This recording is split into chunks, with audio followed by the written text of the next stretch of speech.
ప్రియులరా, ఈ భూమి మీద జీవితం చాలా చిన్నది. దేవుడు ఈ ఆయుష్ కాలాన్ని, మనకున్న ఆయుష్ జీవితాన్ని దేవుడు చాలా చిన్నదిగా పోల్చి చెబుతున్నాడు. ఒక గడ్డి పువ్వు లాంటిది ఈ జీవితం అని చెప్పాడు. నేడుండి అంటే ఉదయకాలంలో పూసి రాత్రికి సాయంత్రానికి ఎలా అయితే ఒక పువ్వు లేదా ఒక గడ్డి ఎలాగైతే మాడిపోతుందో ఎండకి, అలాగే మన జీవితం కూడా చాలా చిన్నదంట. కొంతసేపు కనబడి అంతలోనే మాయమైపోవు ఆవిరి వంటి వారే మీరు అని చెప్పాడు. అంటే మన ఆయుష్ చాలా చిన్నది. అందుకోసమే మన చుట్టూ ఉన్నవారు చాలామంది చనిపోతున్నప్పుడు మనం ఒక మాట అంటాం, అయ్యో ఇప్పుడే చూశానండి అంతలోపే చనిపోయాడా అనే మాట మనం వింటుంటాం. ఎందుకంటే మనిషి జీవితం చాలా చిన్నదని దేవుడు ముందుగానే చెప్పాడు. కానీ మనం ఎలా ఊహించుకుంటామంటే, మనకున్న వయసును బట్టి నాకు ఇప్పుడు ఒక 30-40 సంవత్సరాలు ఉన్నాయి కనుక కనీసం నేను ఒక 80-90-100 సంవత్సరాలు బతుకుతాను కాబట్టి ఈ జీవితాన్ని ఎలా అనుభవించాలి, ఈరోజు ఏం చేయాలి, రేపు ఏం చేయాలి, తర్వాత రోజు ఏం చేయాలి అని ఇలా ఆలోచిస్తున్నామే. కానీ ఈరోజు రాత్రికే లేక ఇప్పుడే నేను చనిపోతే నా పరిస్థితి ఏంటి, నెక్స్ట్ నా జీవితం ఏంటి, తర్వాత నా జీవితం ఏంటి, నా బ్రతుకేంటి, నేను ఎక్కడికి వెళ్తాను, ఏమవుతాను అనే భవిష్యత్తు ఆలోచన మనుషులుగా మనం చేయట్లేదు. కానీ దేవుడు ఏమంటున్నాడంటే, ఇదిగో భవిష్యత్తు నేను చెబుతున్నాను అని దేవుడు తన గ్రంథమైన బైబిల్లో చెప్పాడు. మనిషి మరణం తర్వాత ఏమవుతాడు చూడండి. ఏదైనా ఒక ప్రయాణం మనం చేస్తున్నాం అనుకోండి, రేపు ప్రయాణం వెళ్తామంటే ముందుగానే బట్టలు సిద్ధం చేసుకుంటాం. రేపటికి ఖర్చు ఎంత అవుతుంది అక్కడికి వెళ్ళిన తర్వాత అని ముందుగానే డబ్బులు రెడీ చేసుకుంటాం.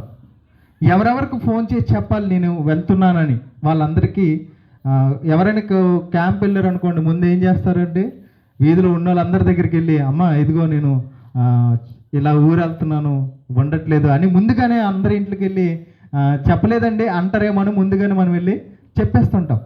అంటే ఒక భూమి మీద ఒక దగ్గర నుంచి ఇంకో దగ్గరికి వెళ్ళినప్పుడు ఇంత శ్రద్ధ చూపిస్తున్నాం మనం. మరి మరణం తర్వాత ఎక్కడికి వెళ్ళిపోతున్నాం మనం? ఈ భూమి మీద కనిపించాం. మరి మట్టిలో మనల్ని పాతి పెట్టేస్తారు లేదా కాల్చేస్తారు. మరి మన జీవితం ముగిసిపోయిందా? అక్కడితో మన జీవితం అంతమైపోతుందా?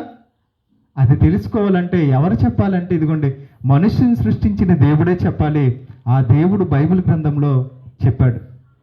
మన్నైనది వెనుకటి వాళ్ళే మన్నైపోవును అన్నాడు. అంటే ఈ పైన మనకు కనిపిస్తున్న ఈ అవయవాలు, చేతులు, కాళ్ళు, ముక్కు, నోరు, ఇవన్నీ ఏవైతే ఉన్నాయో ఇవన్నీ మట్టిలో నుండి వచ్చాయి, మట్టిలోనికి వెళ్ళిపోతాయి.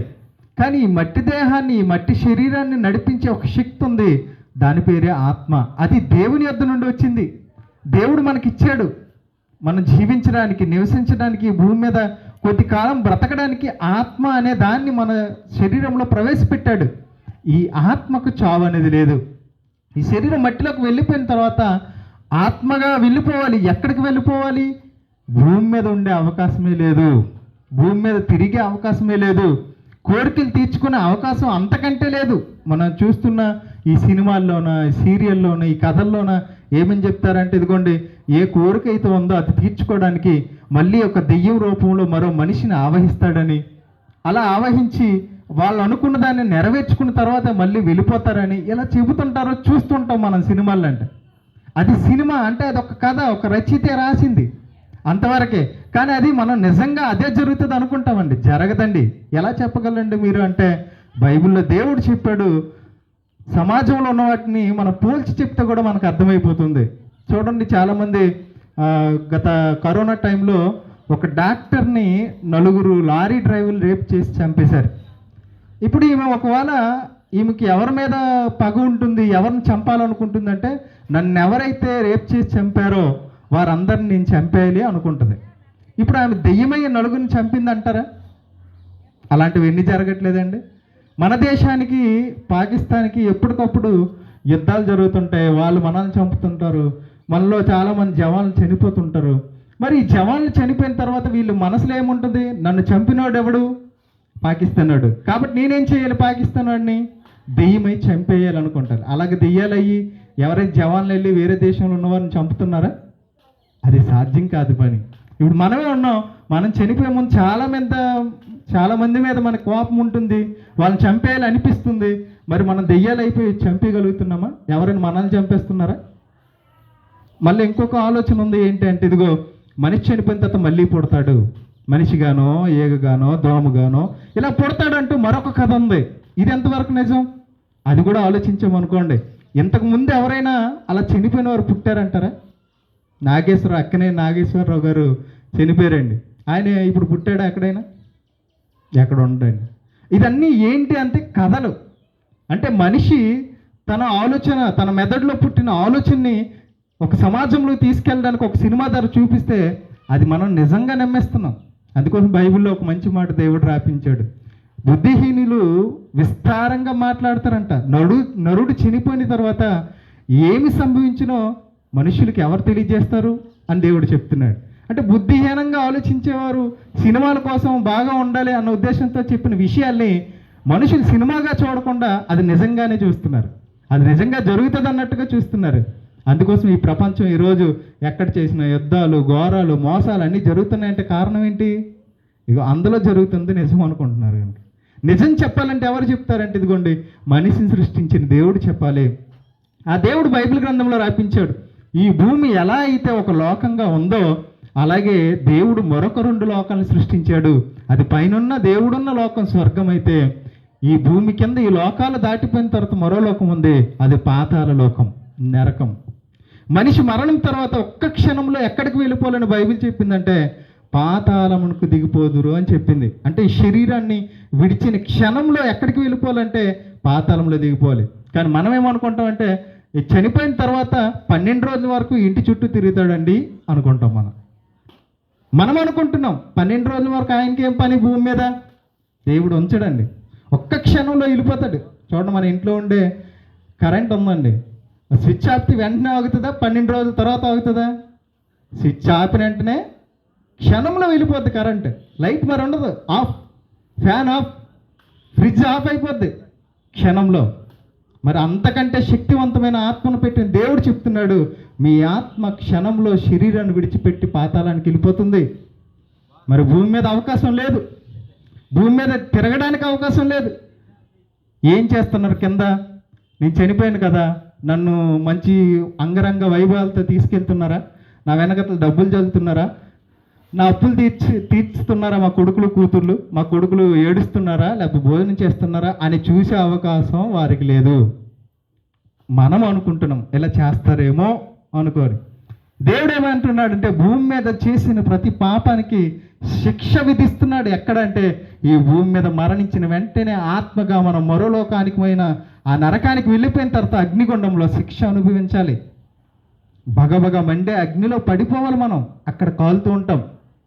ఆ శిక్షను తప్పించడానికి, అటువంటి శిక్షలకు మనం వెళ్లకుండా ఉండడానికి పరమాత్ముడైన దేవుని యొక్క స్వరూపము, ఆయన కుమారుడైన యేసుక్రీస్తు భూమి మీదకి వచ్చాడు. ఎందుకు యేసుక్రీస్తు రావాలి? ఎందుకు ఎంతమంది యేసుప్రభుని నమ్ముకోవాలి అంటే, నరకములో ఎటువంటి శిక్ష మన పాపానికి ఉంటుందో ఆ శిక్ష మనం భరించలేమని, తన పిల్లలుగా తానుండే ఆ లోకంలో స్వర్గంలో ఆయనతో పాటు సంతోషంగా ఉండాలని పరలోకమును విడిచిపెట్టి ఈ భూమి మీదకి ఒక శరీరమును ధరించుకొని వచ్చాడని. దేవుడు శరీరాన్ని ధరించుకొని మనుషుల మధ్య నివసించడమా? సీఎం ఉన్నాడు, ఎప్పుడు సీఎం మన వీధుల్లో వస్తాడు, లేదా మన ఆ రోడ్డు అంటే ఎప్పుడు వెళ్తాడంటే ఎలక్షన్ ముందు వస్తారు, అది కూడా మన ఇంటికి రాడు. అలాగా ఆ రోడ్డు అంటే వ్యాన్తో వెళ్ళిపోతాడు. ఎన్ని రోజులు ఉంటాడా మనతో సీఎం గారు? ఉండరండి. అలా చూసి వెళ్ళిపోతాడు. మీకు ఏమైనా ఉన్నాయా? 5 నిమిషాలు సమయం ఇస్తాను మాట్లాడండి అంటాడు. 5 నిమిషాల్లో ఎన్ని చెప్తాం మన ఊరోళ్ళందరం? చెప్పలేమండి. కానీ యేసుక్రీస్తు అలా చేయలేదు. జనుల మధ్య 33.5 సంవత్సరాలు బతికాడు. మనుషుల మధ్య 33.5 సంవత్సరాలు బతికి వారు ఎందుకు పాపం చేస్తున్నారో ఆ పాపాన్ని ఎలా జయించాలి, ఆ పాపాన్ని వారిలో నుంచి ఎలా తీసివేయాలి, ఆ వారు పాపం చేయకుండా ఉండాలంటే నేనేం చెప్పాలి, నేను ఎలా బ్రతికి చూపించాలని యేసుక్రీస్తు ప్రజల మధ్య ఉండి 33.5 సంవత్సరాలు బతికి మాటతో కానీ, ప్రవర్తనతో కానీ, చూపుతో కానీ ఎటువంటి పాపం చేయకుండా బ్రతికాడు. 33.5 సంవత్సరాలు బతకడం అంటే చాలా కష్టం అండి. ఒక్కరోజు ఒకసారి ట్రై చేయండి. ఒక్కరోజు ఒక్క అబద్ధం ఆడకుండా నేను ఉండగలనా అని ప్రయత్నం చేయండి. దేవుడు పడిన కష్టం, యేసుక్రీస్తు భూమి మీదకి వచ్చి పాపం చేయకుండా పరిశుద్ధంగా బతికాడు అంటే ఎంత కష్టమో ఒక్కరోజు మనం ఉంటే తెలుస్తుంది. ఒక్క చెడు ఆలోచన మన హృదయంలో లేకుండా, ఒక చెడు చూపు మనలో లేకుండా, చెడు మాట లేకుండా, ఇతరుల గురించి చెడుగా ఆలోచించకుండా ఒక్కరోజు ఉండండి. చాలా కష్టం కదా, వెతుక్కోవచ్చు అనమాట. ఎన్ని తప్పులు చేసావు ఈరోజు అంటే లెక్క పెట్టాలా అంటే లెక్కలేనన్ని మన జీవితాల్లో ఉన్నాయి. మరి ఇలా బ్రతుకుతున్న మనం దేవుడున్న లోకానికి, స్వర్గంలోనికి వెళ్ళగలమా? బైబిల్లో ఒక మంచి మాట రాపించాడు దేవుడు. నేను పరిశుద్ధుడై ఉన్న ప్రకారము మీరునే పరిశుద్ధులై ఉండుడి అన్నాడు. అంటే దేవుడు పరిశుద్ధుడంట, ఆయన పాపం లేనివాడు. మరి ఆయన లోకంలో, స్వర్గంలో ఉండాలంటే మనిషి కూడా ఏమై ఉండకూడదు? పాపి అయి ఉండకూడదు, తప్పుడు పనులు చేసిన వాడై ఉండకూడదు. అలా ఉన్నోళ్ళు ఎవరైనా దేవుడి దగ్గరికి వెళ్ళగలమా? ఉదయకాలంలో పనికి వెళ్ళిన మనం సాయంత్రానికి ఇంట్లోకి వెళ్ళాలంటే ముందు ఖచ్చితంగా కాలు కడుక్కొని ఇంట్లోకి వెళ్తాం. మన పిల్లలే బురదలో అడుగు పెట్టారనుకోండి, మన పిల్లలే కదా అని తీసుకుని వెళ్తామా ఇంట్లోనికి? ఏం చేస్తాం? ముందు నువ్వు ఎంత నా మనవరాలువైనా, నా ఎంత మనవడమైనా, నా కొడుకైనా ముందేం చేసుకోవాలి? కాళ్ళను శుభ్రపరుచుకొని ఇంట్లోనికి రా, లేకపోతే ఇంట్లోనికి రాకు, నేనే కడుగుతాను లేకపోతే అని కడిగి మరీ తీసుకెళ్తాం. మరి అలాంటిది దేవుడున్న లోకంలోనికి ప్రవేశించాలంటే పాపం చేస్తూ చెడుతనం జరిగిస్తూ మనం దేవుడున్న లోకానికి చేరుకోగలమా? అందుకోసమే పరలోకమును విడిచిపెట్టి మనుషులందరిలో బ్రతికి కూడా మనుషుల్లాగా ఏ పాపం చేయకుండా పవిత్రంగా బ్రతికిన యేసుక్రీస్తు తన ప్రాణం పెట్టాడు. అంటే మనుష్యుల పాపాలను శుద్ధి చేయడానికి యేసుక్రీస్తు రక్తం ద్వారా మాత్రమే సాధ్యమవుతుంది. రక్తం చిందించితే తప్ప పాపక్షమాపణ కలగదు. రక్తమే ఎందుకు చిందించాలండి అని మనం ఆలోచించామనుకోండి, ఈరోజు మనం పాపం చేస్తున్నామంటే మనకి అవయవాలు పనిచేయాలన్నా, ఈ శరీర భాగాలు పనిచేయాలన్నా మన దేహంలో రక్తం అనేది ఉండాలి. చూడండి, ఒకసారి కళ్ళు తిరిగి పడిపోవడము, హాస్పిటల్ తీసుకెళ్తే డాక్టర్ ఏం చెప్తారంటే, ఎందుకయ్యా ఇలా ఉన్నాడు అంటే, ఎందుకు ఆయన అలా పడిపోయాడంటే, ఆయన రక్తం తక్కువ అండి, రక్తం ఎక్కించాలి, రక్తం ఎక్కిస్తే మనిషి పని చేస్తాడు. అంటే రక్తం లోపించింది అనుకోండి, తక్కువైంది అనుకోండి, శరీర భాగాలు పనిచేయవు. ఒక మనిషి ఆలోచించాలన్నా, ఏ పని చేయాలన్నా, మనిషి దేహాన్ని నడిపించేది ఏది అంటే రక్తం. దేహానికి ప్రాణము రక్తం. ఏ రక్తం ద్వారా కలిగిన మనం ఈ శరీరంతో పాపం చేస్తున్నామో, అదే రక్తాన్ని కలిగిన యేసుక్రీస్తు ఈ దేహాన్ని పరిశుద్ధంగా బ్రతికి ఈ పవిత్రులుగా చేయడానికి తన రక్తాన్ని చిందించాల్సి వచ్చింది. అందుకోసం రక్తం చిందింపకుండా పాప క్షమాపణ, ఏ రక్తంతో పాపం చేసావో అదే రక్తం ద్వారా యేసుక్రీస్తు పరిశుద్ధపరుస్తున్నాడు. ఇది భూమి మీదకి వచ్చి యేసు చేసిన పవిత్ర త్యాగం. పరలోకం విడిచిపెట్టి భూమి మీదకి వచ్చిన యేసుక్రీస్తు ఈరోజు నమ్మడానికి, అనేకుల మంది విశ్వసించడానికి కారణం ఏంటంటే వాళ్ళకి అర్థమైంది, నిజమే యేసుక్రీస్తు భూమి మీదకి వచ్చి ఆయన చేయకపోతే నేను కూడా చనిపోయిన తర్వాత పాతాళానికి వెళ్ళిపోదును. ఆయన వచ్చాడు కాబట్టి నాకు ఈ గొప్ప అవకాశం దొరికిందని ఆ అవకాశాన్ని చాలామంది ఉపయోగించుకుంటున్నారు. చూడండి, గవర్నమెంట్ జగన్ ప్రభుత్వంలో చాలా రాయితీలు ఇస్తున్నారు, ఇప్పుడు కూడా కొన్ని ఉన్నాయి. అది ఇచ్చినప్పుడు మనం ఏం చేస్తాం? దానికి అప్లై చేసుకోవాలి, లేదా అది వెళ్ళి తీసుకోవాలి. కరోనా టైంలో ఉచితంగా బియ్యం ఇచ్చినప్పుడు మనం ఏం చేసాం? రేషన్ దుకాణాలకు వెళ్ళి వెంటనే ఫ్రీగా అనేసరికి మనం ఇంకా ముందుంటాం కదండి. అలాంటిది దేవుడు కూడా వీటన్నిటికంటే గొప్ప పథకం ఇచ్చాడు. ఏంటంటే, ఇదిగో నా యందు విశ్వాసం ఉంచిన వానికి నిత్య జీవం, నా యందు విశ్వాసం ఉంచిన వానికి పాపక్షమాపణ, నా యందు విశ్వాసం ఉంచిన వాడికి ఏ శిక్షా విధి లేదు, నా యందు విశ్వాసం ఉంచిన వాడు తీర్పులో నుంచి తప్పించబడతాడు. అంటే ఈ భూమి మీద చేసిన ప్రతి పాపానికి దేవుని ఎదుట లెక్క చెప్పే ఒక రోజు ఉంది. ఆ రోజును తప్పించుకొని, నరకాన్ని తప్పించుకొని, పాపక్షమాపణ పొంది స్వర్గానికి చేరాలంటే ఈ భూమి మీద ఒకే ఒక మార్గం, ఆయనే యేసుక్రీస్తు ప్రభు. యేసు నేనే మార్గం, సత్యం, జీవం, నా ద్వారా తప్ప తండ్రి వద్దకు ఎవరు చేరలేడు అని యేసుక్రీస్తు చెప్పాడు. అంటే మన పక్షాన, మనకు బదులుగా మన నిమిత్తం ప్రాణం పెట్టింది యేసుక్రీస్తు. అటువంటి శిక్ష తప్పించుకోవాలా? దేవునితో పాటు స్వర్గంలో సంతోషంగా కోట్ల సంవత్సరాలు బతకాలా? అయితే యేసుక్రీస్తుని అంగీకరించండి. లేదండి, మీరు అలాగే చెప్తారు, చాలామంది వచ్చి చెప్పారు, మేము ఎన్నోసార్లు విన్నాం అని ఒకరు వదిలేస్తే ఈ భూమి మీద హ్యాపీగా నువ్వు అనుకున్నట్లుగా బ్రతికేయవచ్చు. కానీ మరణం తర్వాత శాశ్వత కాలము, ఆత్మకు జీవితం ఉంది. ఈ శరీరానికి చాలా చిన్న జీవితం. ఉదాహరణ మీకు చెప్తాను చూడండి. చారు కడిగిన తర్వాత మనం ఒక చింతపిక్క, ఇగోండి ఇక్కడ కొబ్బరి చెట్టు వేశారు. కొబ్బరి మొక్క భూమిలో పడి ఎప్పుడైతే నాటుతారో అది ఎన్ని రోజులు భూమిలో ఉంటుందంటే 2-3 రోజులండి, లేదా 4 రోజులు. ఏ విత్తనమైనా 2-3 రోజులు భూమిలో పడిన విత్తనం ఆ 3 రోజులే బతుకుతుంది భూమి మీద, తర్వాత మట్టిలో కలిసిపోతుంది, చచ్చిపోతుంది. తర్వాత ఒక మొక్కగా, ఒక చెట్టుగా ఎదుగుతుంది.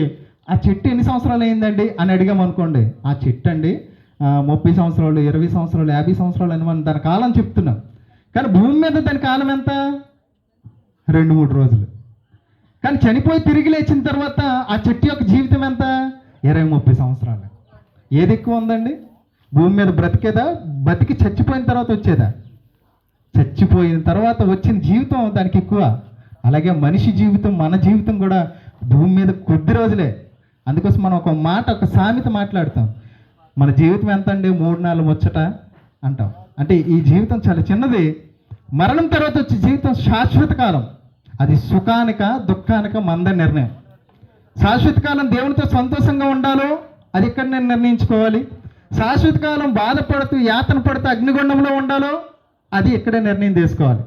దేవుడు అన్నాడు, మీదుట జీవమును, కీడును, ఆశీర్వాదమును, శాపమును ఉంచాను, మీరు డిసైడ్ చేసుకోండి. కొంతమంది అంటారు కదండి, దేవుడు అండి ఇలా తలరాత రాశాడండి. అది పచ్చి అబద్ధం. దేవుడు తలరాత రాయడు. దేవుడు నీకు ఉచితంగా స్వతంత్రత ఇచ్చాడు. నువ్వు మంచి చేయాలో ఇచ్చాడు, చెడు చేయాలో ఇచ్చాడు. నువ్వేటి రోబోట్ కాదు, యాంత్రిక వస్తువు కాదు. నువ్వు టీవీ ఆన్ చేస్తే ఆన్ అవ్వడం, ఆఫ్ చేస్తే ఆఫ్ అవ్వడం. దేవుడు నిన్ను అలా సృష్టించలేదు. స్వతంత్రత ఇచ్చాడు. నువ్వు మంచి చేయొచ్చు, చెడు చేయొచ్చు. అయితే చెడు చేసావా, ఇదిగో పాతాళంలో శిక్ష ఉంది. మంచి చేసావా, ఇదిగో నిత్య జీవంలో జీవితం ఉంది. అది యేసుక్రీస్తు ద్వారా మాత్రమే సాధ్యమవుతుందని దేవుడు చెప్పాడు. కనుక ఆ మాటలు వినండి. మేము చెప్పే మాటలు యథార్థంగా, సత్యంగా దేవుని మాటలు, ఇవి మేము చెబుతున్న మాటలు దేవుని మాటలు అని మీరు అంగీకరించగలిగితే ఖచ్చితంగా యేసుక్రీస్తుని నమ్ముకోండి. ఆయనలాగా బ్రతకడానికి భూమి మీద ప్రయత్నం చేయండి. నీతిగా, పరిశుద్ధంగా బ్రతికితేనే ఆ నిత్యమైన సంతోషమైన లోకాన్ని పొందుకుంటాం, లేదా నిత్య తీర్పులోనికి వెళ్తాం, నిత్య శిక్షకు అర్హులవుతాం. అటువంటి జీవితాన్ని మీరు ఎవరు పొందుకోకూడదనే మేమందరం ఇలా వచ్చి సువార్త చెప్తున్నాం. విన్నవారు ఆలోచించండి, సత్యమైతే అంగీకరించండి. ఒకవేళ అంగీకారం లేకపోతే అది మీ జీవితానికి, మీ ఇష్టానికి విడిచిపెడుతున్నాం. కానీ శిక్ష మాత్రం తప్పదు, పాపానికి శిక్ష తప్పదు.